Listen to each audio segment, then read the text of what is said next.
I was the CEO of a major toy company, step 2.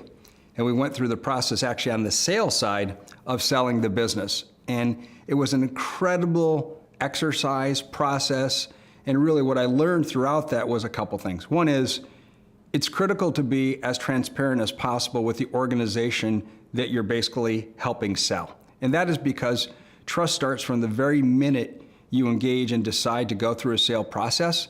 And the more you enroll the heart and spirit and the mind of the organization, the more they're going to be prepared for their own future. And then secondly, I think the better value you're going to get through the sale process, because then people who are looking to acquire truly see the energy, the value, kind of that secret sauce that a company brings. So trust and transparency are absolutely critical and have been a great learning for me. And then finally, it's about managing details and business momentum. So making sure that we have the critical details that acquiring companies are looking for and that I in the future will look for when I acquire a company. And then secondly, being able to ensure that there's business momentum. So hitting commitments, hitting targets, and continuing to make sure that promises made are promises kept.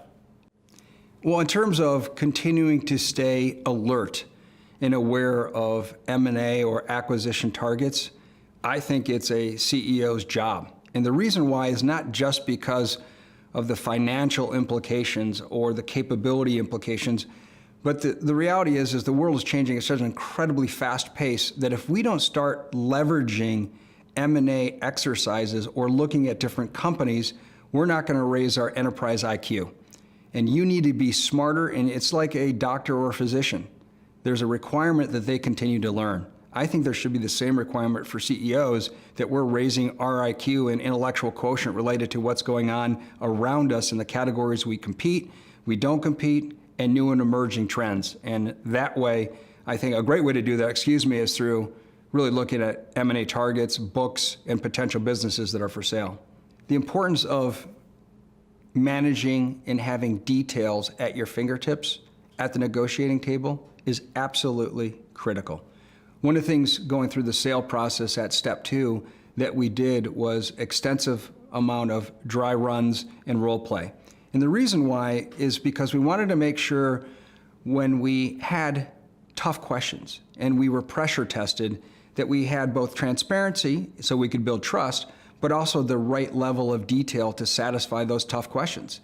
And so I think, an acquisition, acquiring a company or selling a company is ultimately about the details. And if you don't manage those details, then you'll be making business assumptions that could cost ownership or shareholders a lot of money.